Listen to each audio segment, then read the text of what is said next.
Okay, we'll see. We'll see. It's supposed to be getting live streamed right now. So for those of you that are out there on YouTube, welcome, welcome, welcome as well. Let me, can I record and live?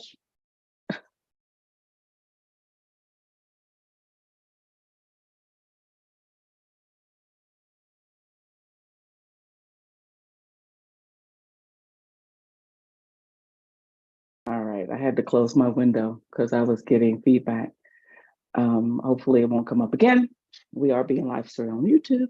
Let's go. Let's get started. So welcome to the Mike Leads Aspires session today. My name is Mary Chaney. I am the founder and, well, I didn't take the founder title for this. Hold on, let me hit record. I am the chairwoman and CEO of Minorities in Cybersecurity. And of course, we have these sessions twice a month. I did the previous session, which is actually on our YouTube channel if you want to go check it out in regards to Security Operations Center and what roles are available in the Security Operations Center. This time, today, we're going to talk about how to hunt. And usually when I get folks coming to me and talking to me about cybersecurity jobs, they say, well, Mary, where is the cybersecurity jobs? Where are they? And then I ask them, I said, well, what do you want to do? And then it becomes a conversation about certifications and them wanting to get this certification and that certification, yada, yada, yada, yada. It's not all about certifications, and we'll get into that a little bit. I have some things that I guess I want to share with you guys as far as what to look for, where to look for, and what's coming and what's on the plate. So you guys may or may not know I'm an attorney as well. I'm a cybersecurity and privacy attorney. And then I've done privacy. I've done, I ran the security operations centers. I've done risk management, third-party risk management, a lot of that stuff.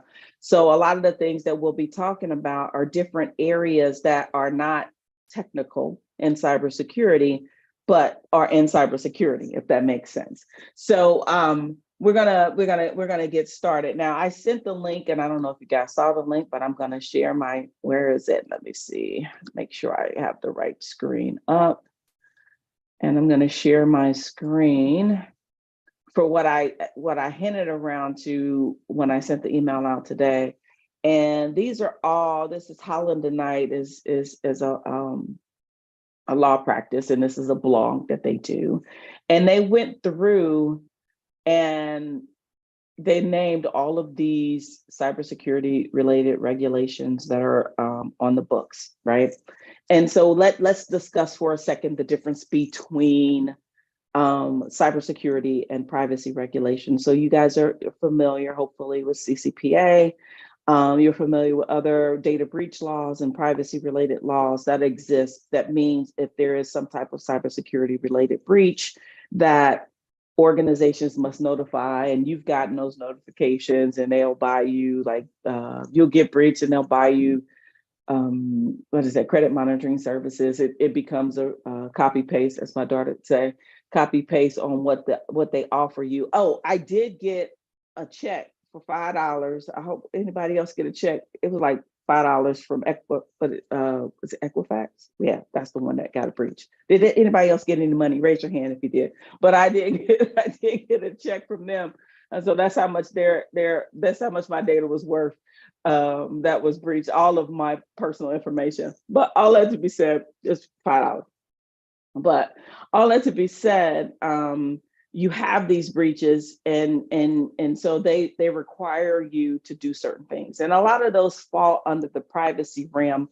When I start talking about information security, cybersecurity related regulations, I'm talking about prescriptive regulations that tell organizations what they need to do. So for instance, CCPA, we can talk about CCPA.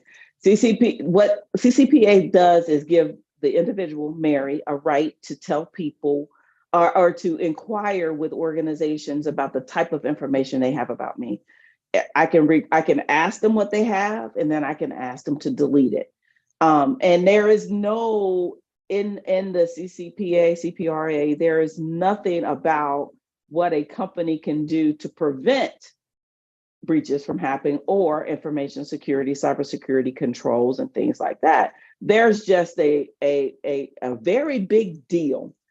In California, a consumer who lives in California, let's say I was sitting in California, and a company in California that is regulated by CCPA, CPRA has a breach. Okay, I can sue them if I can prove that they failed to have the appropriate information security controls in place. That's called a private right of action, and that's not in a lot of regulations at all. And even that's why companies can get away with just giving you credit monitoring services and things like that, because there is no cybersecurity regulation in the United States. There is no comprehensive privacy regulation in the United States. Even GDPR over in the EU talks about controls that you have in place, but they don't tell companies what to do. New York and Massachusetts are a little bit more prescriptive with the companies in those areas. They do take on this whole information security what a company could say is legally passable for information security program. You have to have an information security program. You have to have someone that sits at the top level, a CISO. You have to have someone on your board that understands cyber risk, all of these things. Now, this little 8-minute, 10-minute tidbit tirade that I went on has led you down a path of what in the world is Mary talking about? None of this is technical in nature, only the controls. But what I'm telling you are those things that organizations have to do in order to prove to the federal government or some other regulatory body that they actually are doing something about their information security risk. Okay, risk is a key word. Governance, risk, and compliance those are key words when we're started talking about these non-technical related cybersecurity roles, right? So these are this list, and I can put it in the chat as well. I put it in the email. These are lists of regulations. So what I want to tell you guys, when you start to look for these roles, you have to understand what's out there. Despite what in the world is going on with all these tech layoffs, cybersecurity is still strong, and we'll get into that a little bit. Because all these regulations are supposed to take an impact in 2023. Look, DOD has its cybersecurity activities, cyber threat reported, all of these regulations are things that are talking, whether it be critical infrastructure. So we're talking, jobs in critical infrastructure and energy and things like that. These are important. Cybersecurity requirements for unclassified information systems. That's a federal government regulation. And I got into some of that with the FBI, right? And then you have SEC regulations. Look, this is a whole litany of job opportunities that are coming that are not technical in nature, because what these do is they say you have to have an information security management program, and then say, well, what is an information security management program? It is a holistic way that you manage cyber risk. Okay, what does that mean? That means policies and procedures and rules and guidelines. So those are document. That is, how am I going to, if I am let's say I'm an energy company and I have physical security requirements that basically say, I'm trying to prevent a blackout. And we've had that happen. That's why I'm using that as an example where people were attacking critical infrastructure. There's a physical security component to it, as well as a technical security component to it. What are we going to do? Are we actually understanding the risk associated with how we're doing a business? Now, someone now can, in the energy space, can't now say that it's unlikely that someone will go shoot up a substation. That's happened. So they are on notice that these things could happen. And if they're on notice that these things can happen, they have to go figure out what they're going to do about it if it does happen. This is cybersecurity related, it's tangential it's not technical, but it still takes an understanding from a security perspective. That example was physical security, but then we start talking about the systems and everything in place at the electric company on the background critical infrastructure. How do we, security awareness? How do we make our employees aware of these cybersecurity risks? How do we now ensure that someone, if they get something, they don't click on a link and they take down this particular substation? And when we start talking critical infrastructure, we start talking about risk. And then we sometimes get into state-sponsored attacks, specifically when we start talking about critical infrastructure. So you have all of these regulations, rail cybersecurity. I mean, this list goes on and on and on and on. We got the cyber risk management, cyber incident notification, and this is just the US, okay?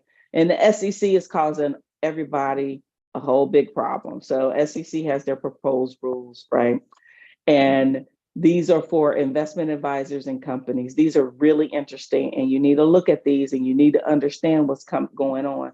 So the SEC's proposed rules, if you haven't heard, they are actually proposing a rule that, here you go, promote more comprehensive framework to address cybersecurity risks, reduce risks that the advisors and funds can maintain, blah, blah, blah, blah, blah. They're being more prescriptive. And what I mean by that, they're telling people what they need to do.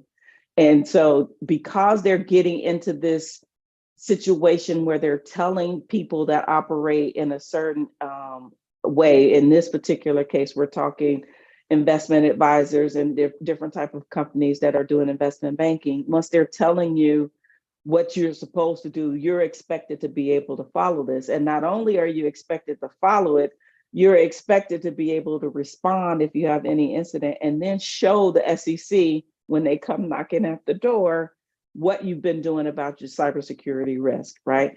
Again, these proposed cybersecurity requirements for the SEC, they're a risk assessment and cybersecurity policies and procedures. It's not technical. Anybody in this field understands a risk assessment. We go through this in our builders and communicators courses, how to conduct a risk assessment. What does that look like? What are you supposed to do? What does that mean? Again, these are not new things. These are things that have been out there since the mid-90s, really, but organizations haven't done anything about them. So now they actually have to be able to, they're telling you if you're going to be judged by this, right? And incident reporting, again, this is not new. Breach incident response is not new. Cybersecurity risks and incidents disclosure. Now, this is pretty interesting because they're making them, or publicly traded organizations, report these incidents and tangential incidents, third-party risk management and things like that, to the SEC. So, and if there's a lawsuit going on right now where the SEC is trying to get information from a law firm about a breach that the law firm had. They're trying to get access to the clients that were involved in this breach, because the SEC wants to know whether or not those clients disclosed on their public statements that they had, that this law practice had this breach, or what type of data was breached. So all of this stuff is out there. These regulations, somebody still has to do the work. So I want to talk y'all off the ledge in regards to this whole thought, or this whole idea that all these layoffs are happening, these tech layoffs are happening, that it impacts cybersecurity. It does not. So let's look at this cyber geek. Have you guys seen this? Anybody seen this? This is about to be your best friend. This is put out by NICE. Now, what we're going to do here is we're going to fundamentally start to dig into some of this stuff. Okay. So you have your frameworks. You have NIST has a cybersecurity framework, and NICE is this, they actually put out what you'll see, these job opportunities that are based on their framework, right? All of these frameworks you need to familiarize yourself with, especially if you're looking for a job, because you need to know where to hunt. You need to know how to hunt. The words are given to you. You just have to know how to go look for them, right? You have ISO, like I said, NIST, and then you have some of these tangential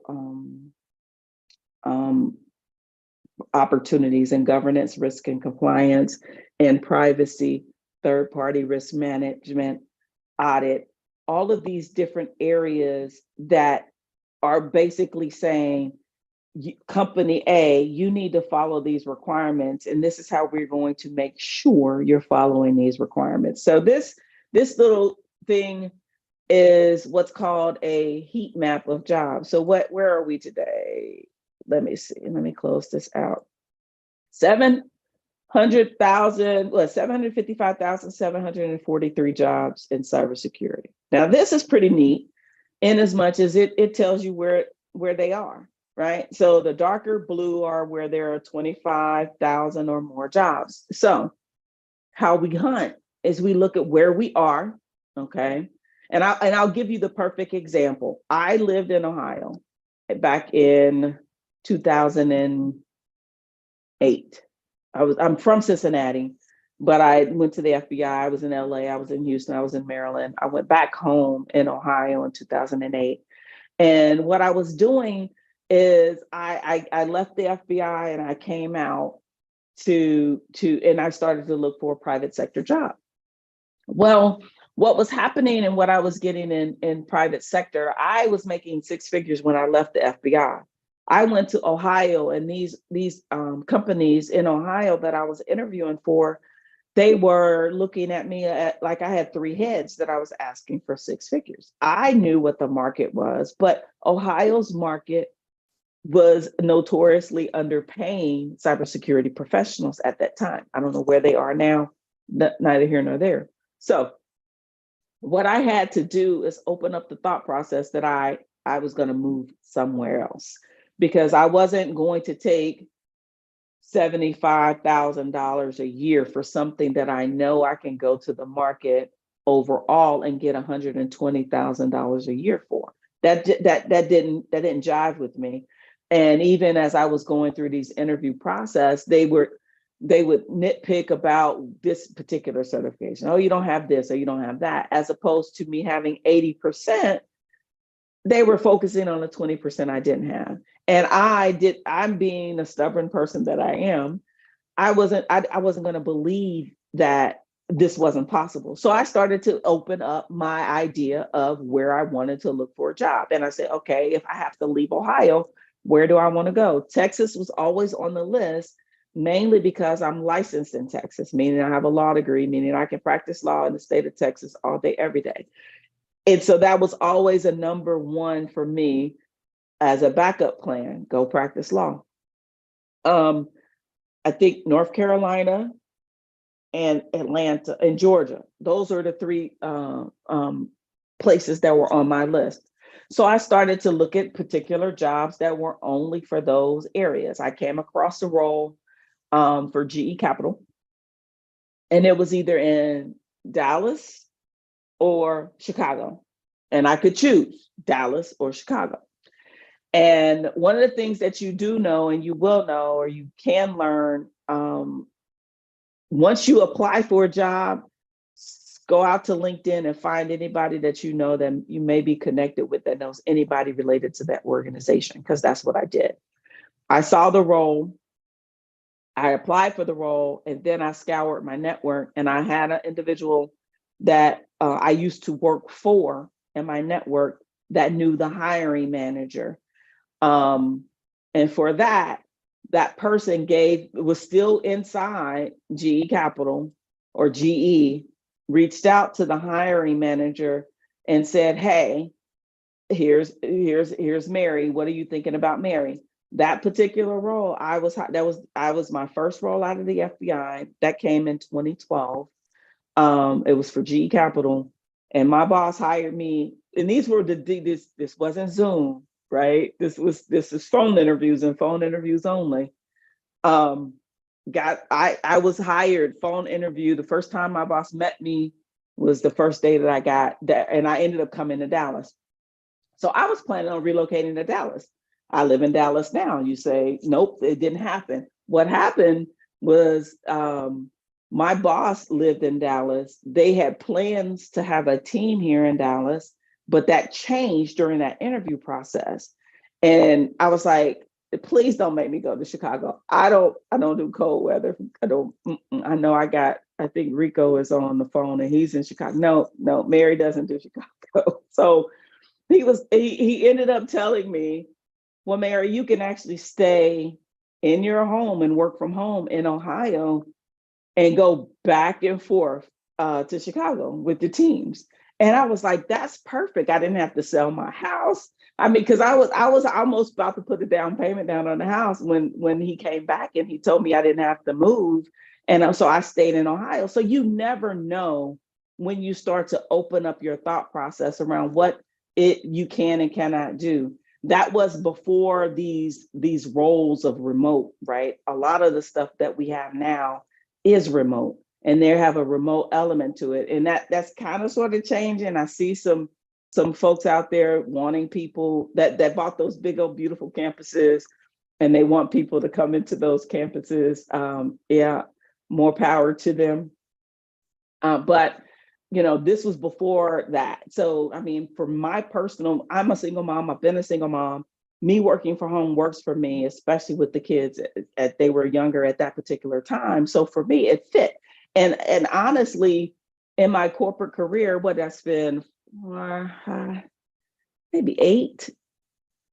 Yeah, I guess it was 8 total years in corporate America working for a corporation. It may be more than that, but I only spent 2 years commuting in and out of the office. The rest of them were work from home, fully remote type of opportunities. So, but if I did not apply to that job because it was out of my area, then I would have never known at that particular point that option was available to me. So this little heat map thing works because if you're in, I mean, let them tell it. DC is hot. Maryland and Virginia is hot. Florida's hot. Illinois is hot. Texas is, of course, hot.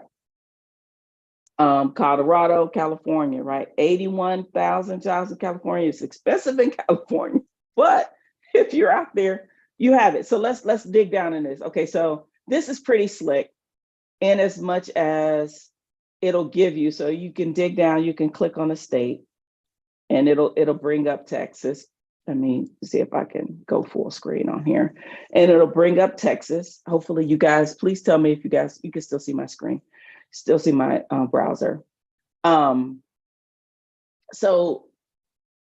okay, still see, cool. So you have Texas. So then you look at it and you say, we're in Texas. Texas has 73,000 jobs available. And we start to read this, right? And then we start to get down here in the NICE framework. This is why you need to familiarize yourself with the NICE framework, because you have operate and maintain, oversee and govern, protect and defend, the security provisioning, analyze, collect and operate, investigate, right? So let's click on security provisioning. What does that look like?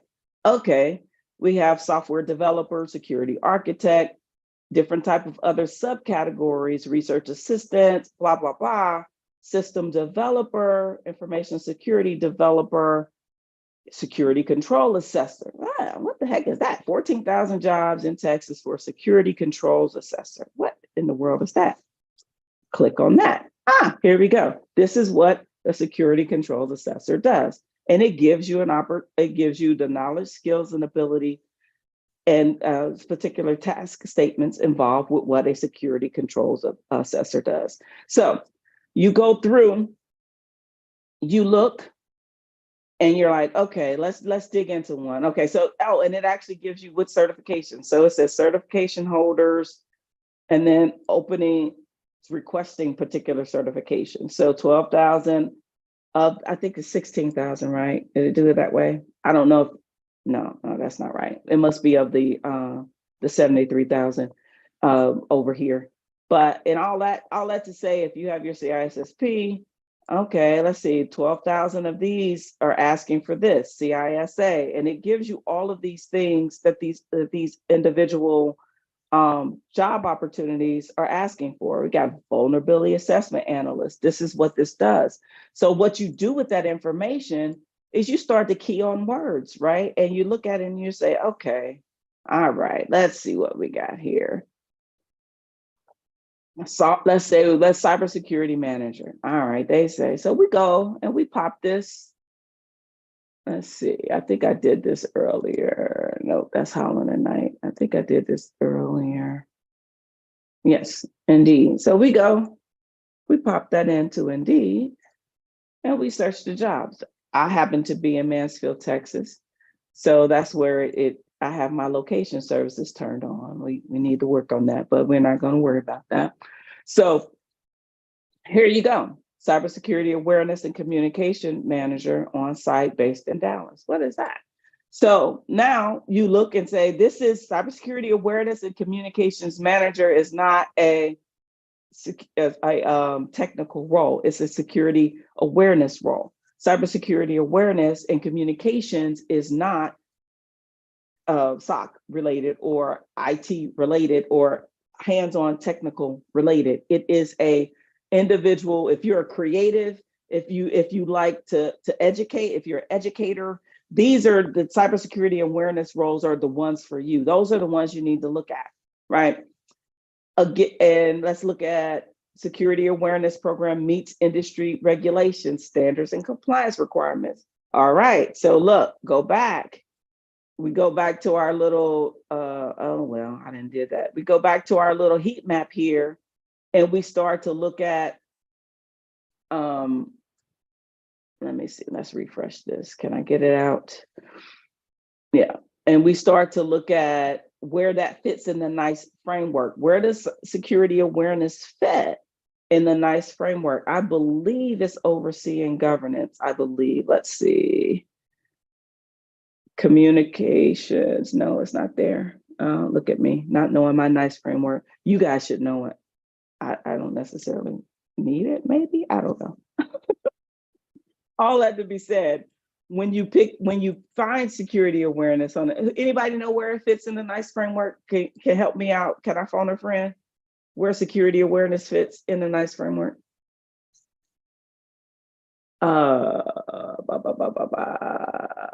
Protected defend, maybe? No, that should be incident response. Bad example. Anyway, so okay, that's what we'll do. We have an incident manager here. Haha. Incident manager, and it gives you your job description, understand application. This is a technical job, right? But what you do with that is you look in the NICE framework and you say, cyber defender analyst. And these are the type of knowledge, skills, and ability statements that exist within the NICE framework. And you can start to look and see what that looks like and what that is and what that means for you as an individual that's trying to get into cybersecurity in this particular area. I happen to pick a technical one, but the governance pieces of the overseeing governance function, you have cybersecurity instructors, right? These are authentication and access control methods. These are all of these knowledge statements that exist. And these are what employers are looking for when they are talking to you about these individual roles. So if you are someone coming out of a different area, you're transitioning into the space, maybe you were an auditor, right? Okay, well, look at this. We can be an IT program auditor. What does that look like in cybersecurity? You're just looking at frameworks. You're just taking the controls that the organization is supposed to follow, because most organizations either are being told what to do or they pick one of these frameworks, whether it's ISO, whether it's NIST or whatever, to follow. And if they've done that, the way you now speak in your resume is the way they're speaking about it on some of these knowledge, skills, and abilities statements, right? Because the vernacular matters. The vernacular matters. It matters to the algorithms that you're applying for these online, right? And so as you're trying to describe your previous roles and what you've done, check this out. figure out where you want to be. You look at this cyber legal advisor. What in the world is that, right? Take some of these things, and if you have did a data breach before, and it was your job to do root cause analysis of how that data breach occurred, that means you were analyzing how the failure of that cybersecurity control happened and how that resulted in a breach, right? If you're working in PCI DSS or PHI, data security standards, those are all things that can be researched. Those are all things that you can go out and say, hey, all right, I've done part of this, but not all of this, but this fits. And so I can describe my skill statements or my knowledge statements on my resume based on, what they're saying they need for this individual role. And my voice is getting dry. Hold on, sorry.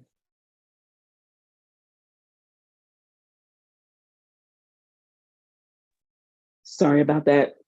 I told you guys I'm recovering from a cold. So this is what I mean by where you're hunting and teaching you how to hunt.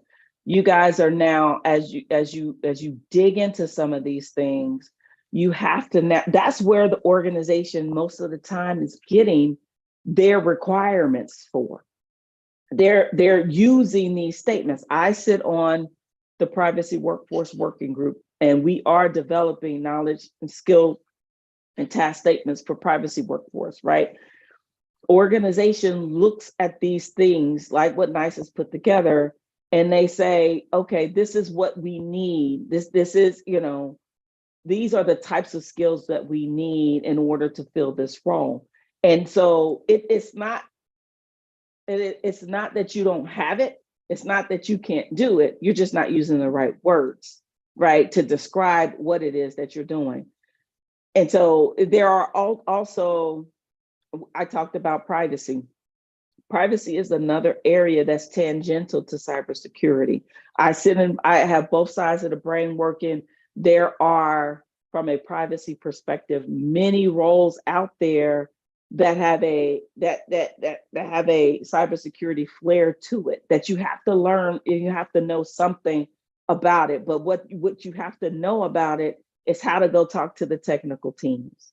So, and how to actually take a requirement from a GDPR perspective, or from a CCPA perspective, or from a HIPAA perspective, and apply that to an organization. Let's see if I can come up with an example real quick. So for instance, when GDPR is the one that I have the most experience with on the privacy perspective, so forgive me, I'm going to use a GDPR example, but GDPR has to assess whether or not your organization is doing right from a privacy perspective. They look at your organizational controls, security controls, policies and procedures is one of those things on the control. They look at technical controls, whether or not it's encrypted, where your infrastructure is stored. Is it in the cloud? Is it on-prem? Who's your cloud provider? Is it AWS or someone else? And who are and what are your relationships with your third-party providers like to ensure that the security controls in place? Do you trust them, right?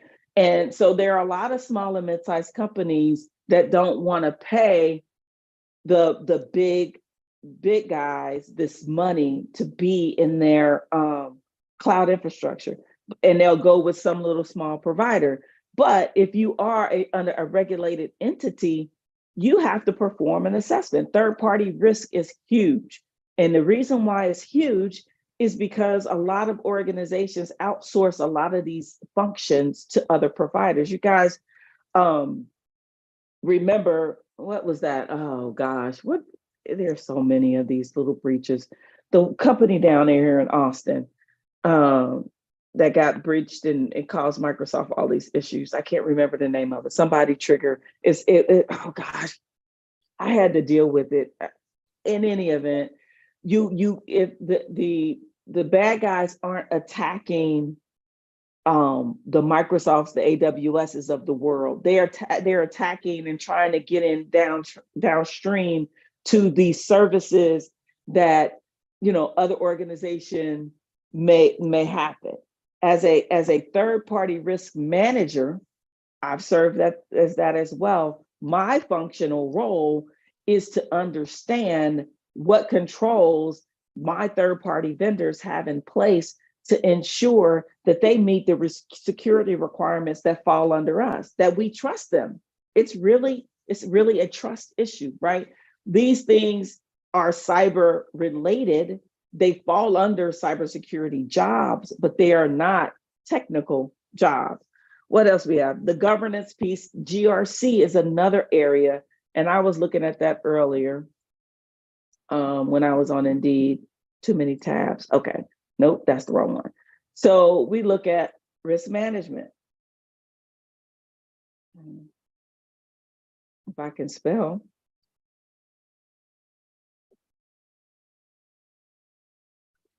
All right, so look, first thing comes up, senior risk analyst, right? What does that person have to do? Oh, it's located here in Irvine, headquartered in Dallas, yada, yada, yada, yada. Job summary. Supporting the director of insurable risk management with identifying, evaluating, and planning strategies for improvement of risk management, including suggesting behaviors and developing processes to optimize a global risk organization.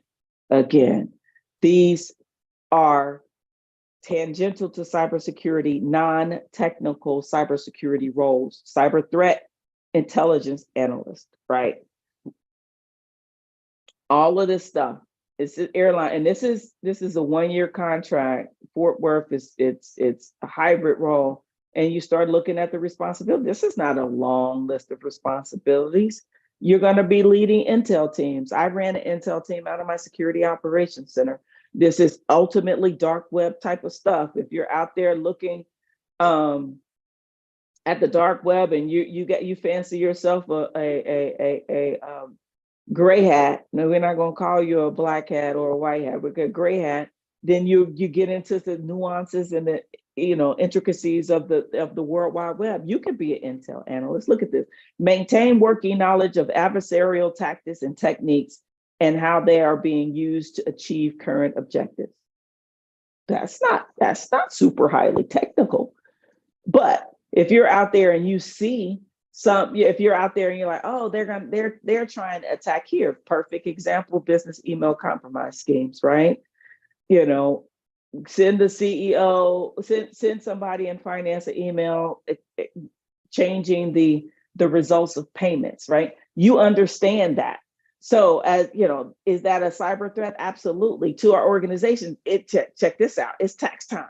Accounting firms are in the middle of it right now, right? Because that's all that they're trying to do. Your refund check, or they're trying to impersonate people based on the time of the year it is to get money. This is fraud activities. Fraud is actually another tangential role that you can look for in cybersecurity. Let's see if we got any fraud stuff going on here. Right. And then it falls under audit. That's fine. Audit, again, is one of those areas. Cybersecurity audit is one of those areas that you don't have to have an accounting background. If you can understand the controls that people are putting in place of these frameworks that are out there, bam, you can actually get into cybersecurity in a way that is not security operations centers, super SOC related. So here we got cybersecurity audit and compliance officer at 97 to 124, right? Here in Arlington. And here's your job description, right? Three things. CAEs, oh no, that's who we are. Let's see, summary. Perform security analysis of operational and development environments, threats, vulnerabilities, internal interfaces. Again, these are roles that are actually necessary to be formed, but they are not super highly technical. Let's see if they did right by us. Bachelor's degree, 8 years of successfully implementing and managing information security requirements. Okay. Expert knowledge of an ISM or SCA implementation, yada, yada, yada. So it's asking for 8 years of experience, huh? What is this? Demonstrate technical expertise configuring Windows, networking, and Unix. Okay, so what does this have to do? Okay, all right. We always come up with something, right? There's always something. I don't really know what this has to do with audit. Okay. Experience and configuration does not necessarily mean I can't judge whether or not it's configured correctly. I guess that's what they're getting at. All that to be said. Now, I'm not saying all these jobs descriptions are right. I'm not saying you won't be able to point out inconsistencies in what they're looking for. But what I am saying is, as you're now out there and you're now hunting for these opportunities, you just have to keep digging and become that federal investigator of job hunting activities. So I'm going to stop sharing. And are any hands raised? I didn't see anything in the chat. Anybody raise their hand? Any questions? Anybody want to come off and chat with me about what I just went over there? I know we have 15 minutes. I've been spending 15 minutes talking. I need some water.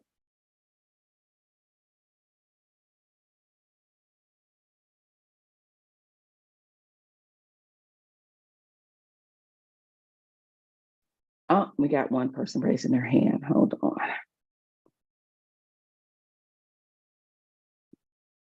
Let me see. Leslie allowed to talk. Hi, Mary. Hey, Leslie.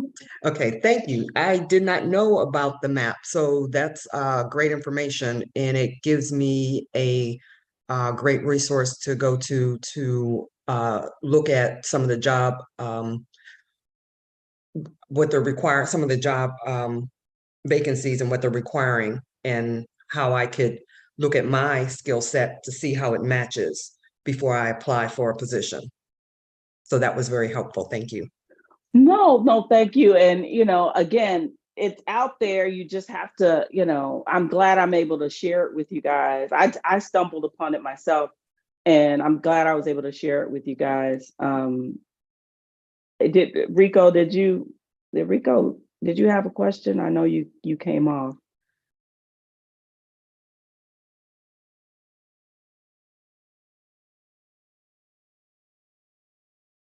Anybody else? Okay. All right. Answered it. Okay. So again, when we're talking, take these down, we're talking privacy, we're talking governance, risk and compliance, we're talking third-party risk management, we're talking auditors. If you are a salesperson and the housing market, we had one of those folks, the housing market dried up. Boom, check that out. Selling cybersecurity sales. We have on our job board, we had last year the sales engineering role is what they call it. It's a new term, but it's cybersecurity sales. It was upwards of $200,000, right, for a year. And so those types of things, it's just getting the words right, so you'll know what you're looking for. Okay, hold on. Rico has his hand raised. Hey again, Mary. Hey, everybody. Just kind of wanted to speak to what you were just saying as far as like tech sales. So I'm actually in like a SecOps position, and the people who sold us our SIEM, we paid like 1.2 million for that, and I believe those people are getting like upwards of like 10% for every sale. So yeah, there's big money in that.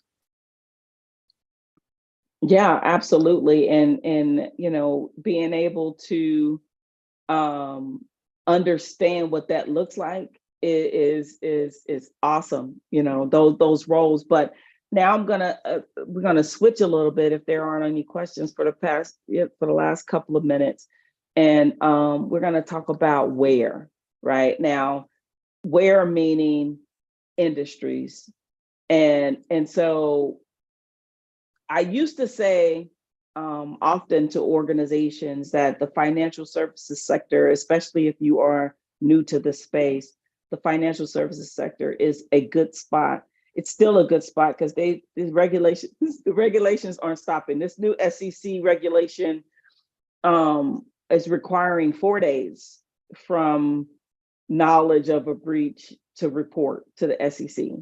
That's significant, right? There's a lot of chatter in regards to some of these regulations that are out there. And so financial services is still a good sector, healthcare. And I didn't even check and see if they may do this on here while I'm talking. Hold on, let's see. Heavily regulated sectors are always good. Let's see, we have private, look at that. All private sector data, you can do that. Oh, with this map, see, I guess I should have did more homework. I say healthcare is also a good space to look for. As you can see, when you're starting to look at sectors, it's giving you manufacturing. I would say infrastructure is one as well, but it's breaking it down basically by the particular sector. And so again, whatever you're doing, if you're in healthcare, if you're trying to move out of healthcare and you're trying to transition into cybersecurity, I believe personally, there is a natural fit for a nurse or someone coming out of healthcare into cybersecurity governance because they know how it's supposed to work. They're able to provide you with insight into what's really going on the floor, so to speak, and how to actually help secure that. And so all of these industries that you may be in, especially if you're trying to transition into the space, there's a cybersecurity component to most, if not all of them. California, like I said, is one of those spaces where they're being regulated as well with CCPA and CPRA. There's a lot of those opportunities out there for you guys to dig in and look for those individual roles. And as I alluded to initially, your network is always your friends. And how I used to do it, every role that I've had personally in corporate America, from GE to J&J to Comcast to my last role at Esperion, someone knew me. And they either recruited me to come in because they knew me, or I knew someone that knew someone. So never, never, ever, ever discount the value of your network. Again, first thing I always do if I'm applying for a role is I go out and see if I know anybody in the company. Now, I'm not going out there to specifically ask for them to hand my resume to the hiring manager. I'm usually asking to see the environment or the culture, which is something that's important to me, something that I value. It's more about the boss and the culture of the organization for me when I'm looking for roles than it is about the salary or anything else. And so I'm trying to find someone that knows the nuances of the organization, the nuances of, are they having challenges from a DEI perspective? That is a conversation that I have now. I'm like, okay, so what does it look like? Am I the only one? Or, are you trying to do better? What are you really doing?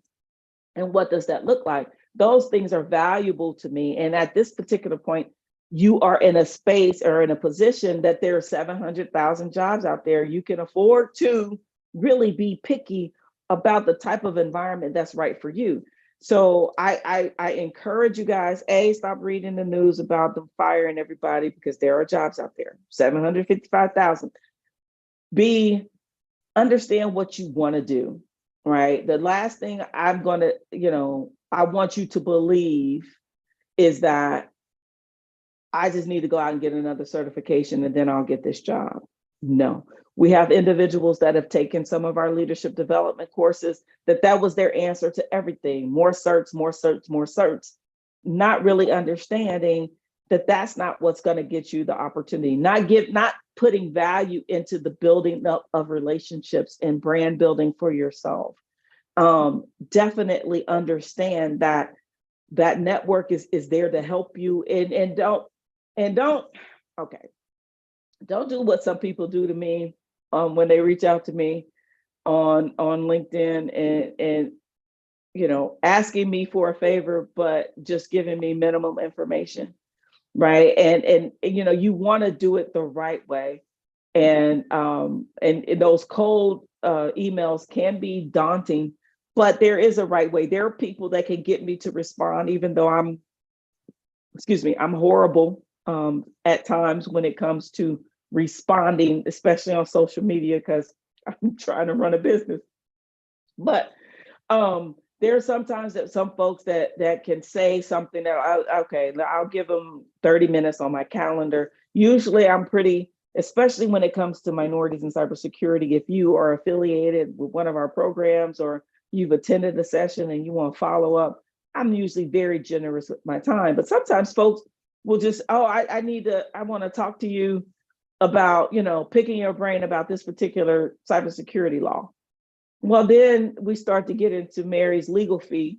We start to get into the hourly rate of what it's going to cost you to actually have a conversation with me about whatever this particular regulation and how it may apply to you and your business. That's a different conversation.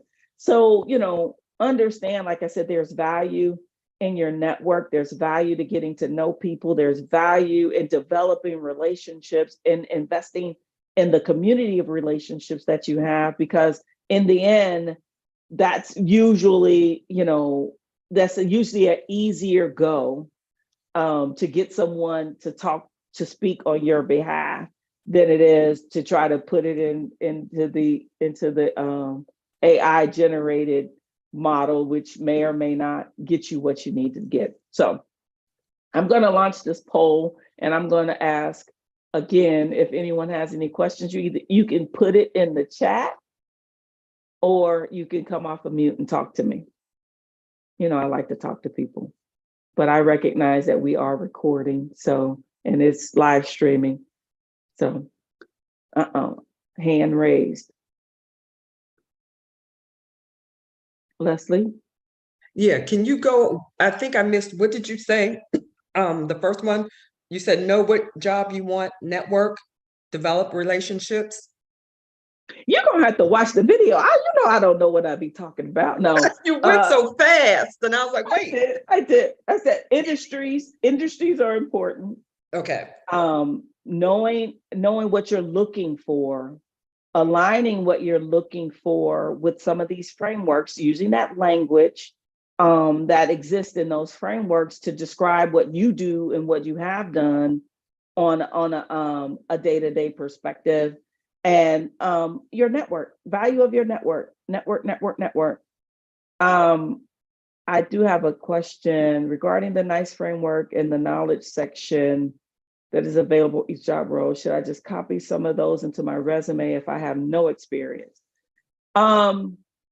Okay, so I want you to be honest.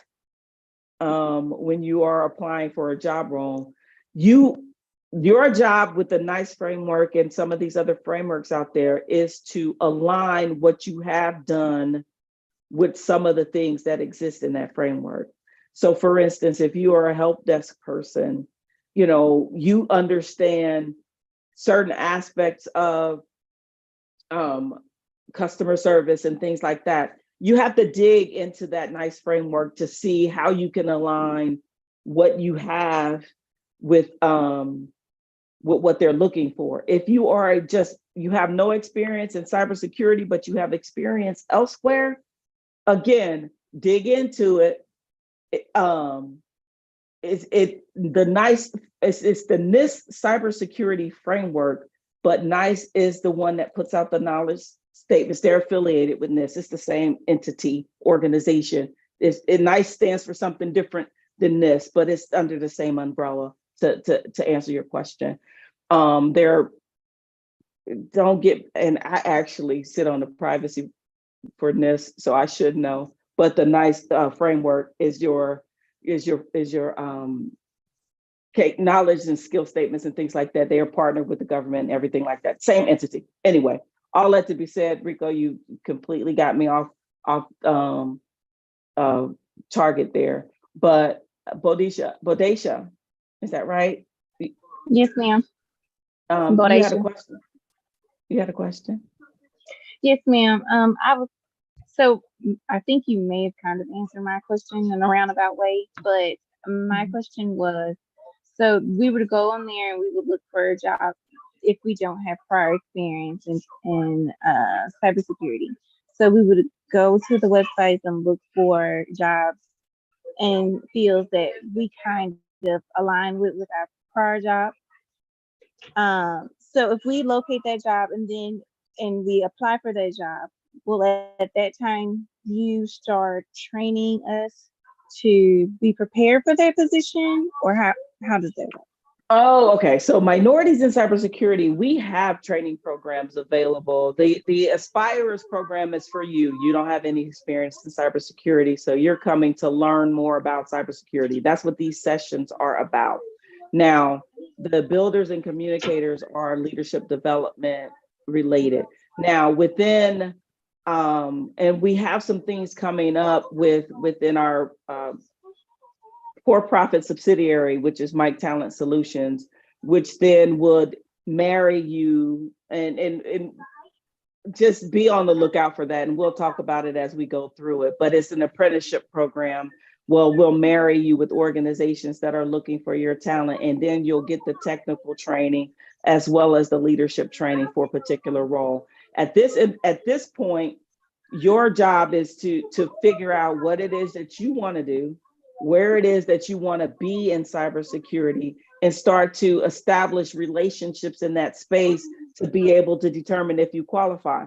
When I was talking about the industries that are available to hunt in, we're talking about the industries like financial services, we're talking about healthcare, we're talking about critical infrastructure, which is going to be a heavily regulated industry as well. These are things that you need to know about when you're actually looking for opportunities. What industries do you need to go through that actually will take a chance on entry-level talent? So minorities in cybersecurity and MiC Talent Solutions, we are in the infancy stages of that partnership of being able to bring those opportunities to the community. We're not there yet. I had a good conversation today. We're almost there. But whenever you see opportunities, whenever I'm talking about opportunities, if you're on our mailing list, you'll get those, and that's going to take off. But the mentoring aspect or what you're looking for, that's definitely something that we can continue to talk about. So did I answer your question? I put you on mute. Yes, ma'am. Thank you. Okay. All right. Okay, we are at time. Did I have any other questions before we close out our session today? We got one more. Hold on. Yeah, Okay, I was wondering, is there some kind of way that we can connect as a class moving forward so that we can help each other? Is there some kind of is there somewhere where we can connect, based off of email addresses or possibly on LinkedIn? I don't have that for the Aspirers group. I have it for the Builders and Communicators group. There's a lot of folks that signed up to be Aspirers that don't show up.